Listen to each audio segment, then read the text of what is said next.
Hi everybody and welcome to the Truck King YouTube channel. We've been talking about it a lot lately. You probably already know this. Crossovers are very popular these days. This is the #1 segment on the road in North America. Now, a lot of them offer all-wheel drive, but if you want a crossover that goes above and beyond when it comes to off-road, well, this is one of the ones you should consider. That is the 2021 Jeep Cherokee Trailhawk Elite. And of course, we're gonna put it to the test. So in this video, we'll cruise around on-road and tell you what it's like, and then we're gonna hit some snowy, icy roads and see how it handles those.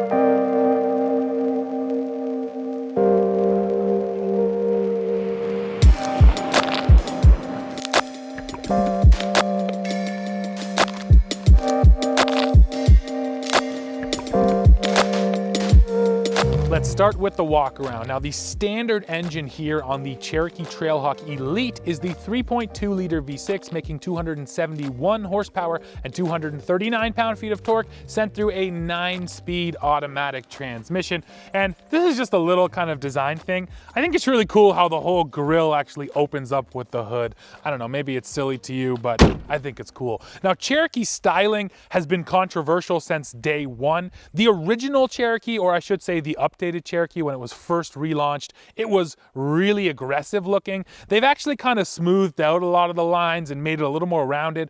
I think it's really good looking now. I don't really think it's that ugly at all. Some people don't agree with me. Let me know what you guys think about the styling down there in the comments. Now, rolling back, we'll talk about the tires. These are the standard tires we get because it's the Trailhawk. That is a set of Firestone Destination all-terrains. Nice to get ATs right from the factory. And then, of course, we also get the trail rated 4x4 badge because this is the Trailhawk. That always just tells you if you're getting the most trail-ready Jeep.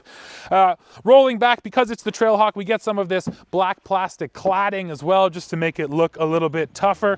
So now let's keep going around to the back of this Trailhawk. So one thing I like to point out, you do get these big red exposed tow hooks. Nice to be able to get to them if you need to recover this thing.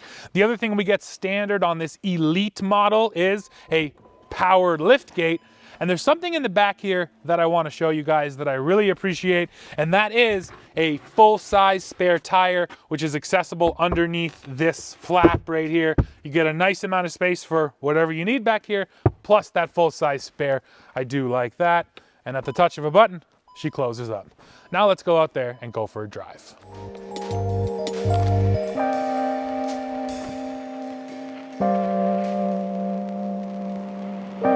Well, Dad, we've shown up here to one of our little filming roads, but it appears it's closed. It looks like there might be ice and water on the road. What do you want to do?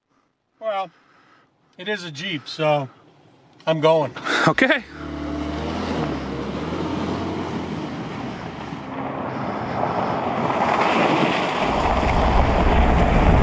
Now we're on the road here in the Cherokee, and I want to start off by talking about competition and what really competes, because in this segment there's a ton of crossovers, but if you're sort of looking specifically at crossovers with some off-road pedigree, there's not a lot. We really have this thing, the Cherokee Trailhawk. The Subaru Outback, I would say, is also a competitor, considering that they're all four-wheel drive. And then the latest vehicle on the market to fight this thing, of course, is the Ford Bronco Sport. And I think that the Bronco Sport's going to be the closest competitor, but this Cherokee still has a leg up considering it has a real locking differential. It's the only vehicle in this class with an actual locker back there. So yeah, Jeep didn't skimp out when they brought the off-road cred here to the Cherokee. You get some real legitimate systems, plus a 2-speed transfer case, so you do have low range. Let's also talk about, if you buy this, you're buying a comfortable little wagon, aren't you? Mm-hmm. Right? You're gonna have multiple people in here, you're gonna have the kids in here, you got room in the back for the dog and all the groceries.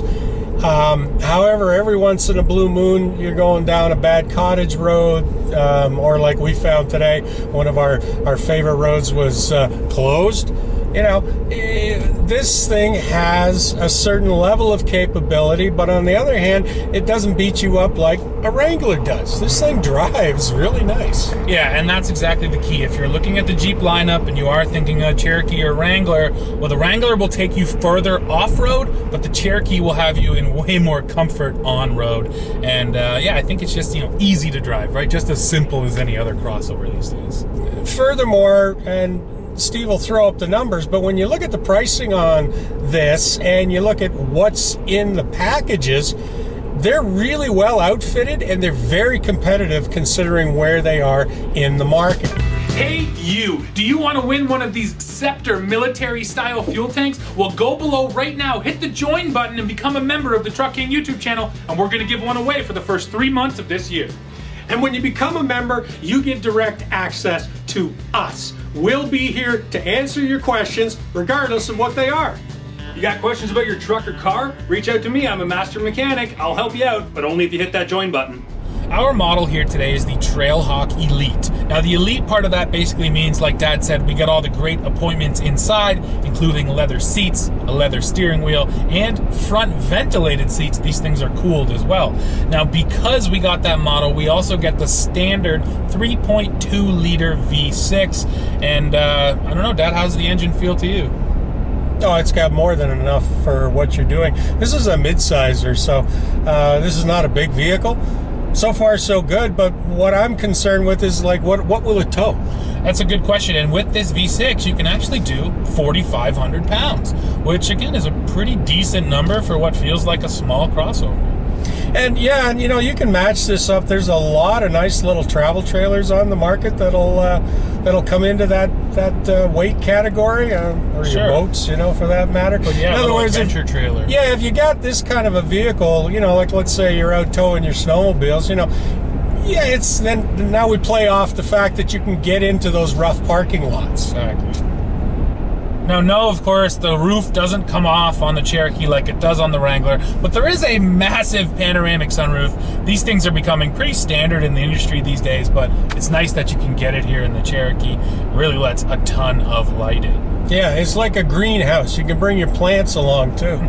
And now it's time for a new feature on Truck King, the rear seat torture test, featuring Steven. Real world as it gets right here, folks. Let's see if we can cram you in there.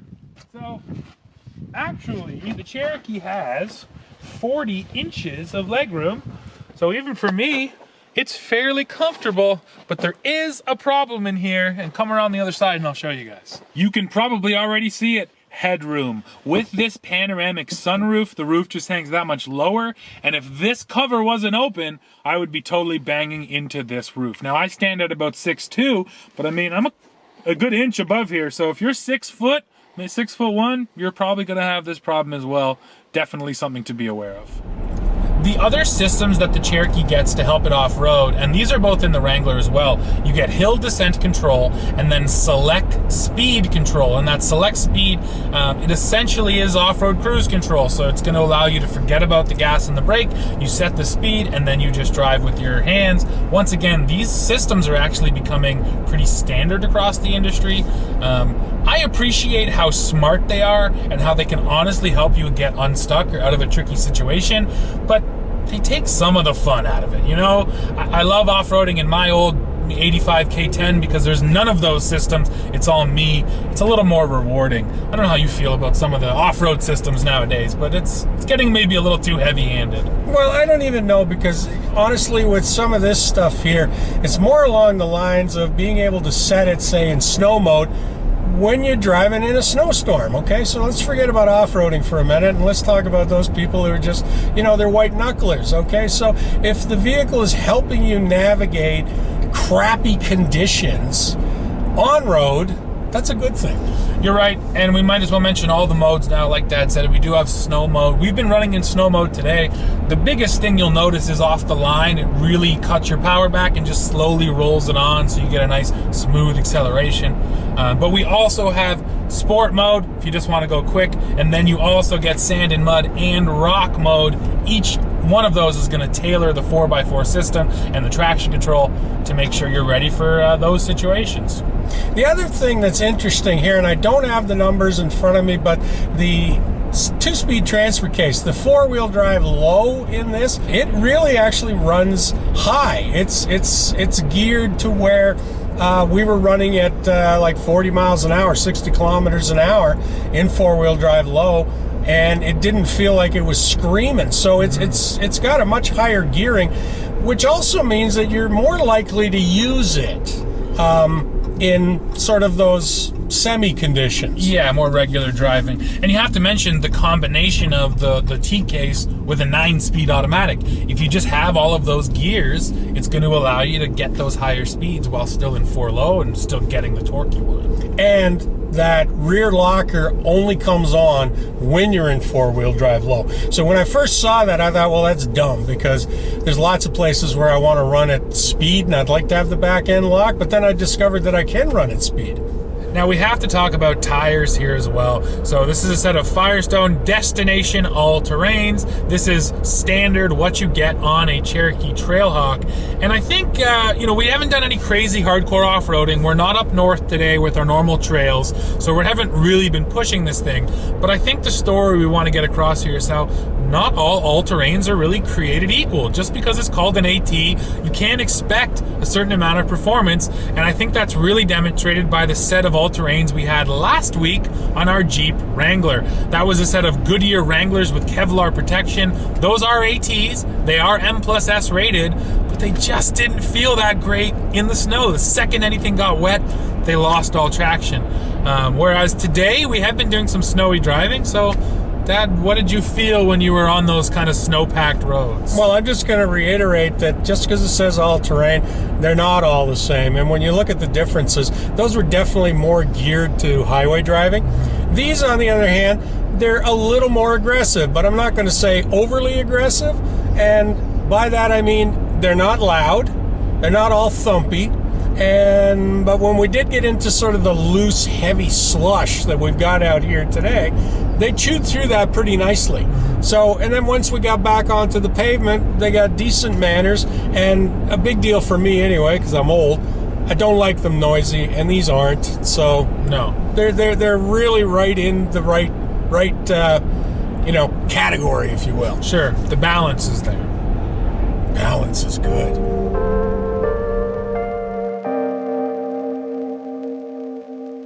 Well, everybody, that is it for this one. I really still believe that this Jeep Cherokee Trailhawk is the best off-road crossover you can buy on the market, and until we get our hands on a Ford Bronco Sport and we can really put that thing to the test, I'm not going to change my mind. So that's it for this one. Please go below and let us know what you think. Do you think this Cherokee Trailhawk is the real deal? I want to hear from you. As always, while you're down there, don't forget to hit like, hit subscribe, hit that join button to become a member of the channel, and then come right back here to Truck King to see what we are testing next. See ya.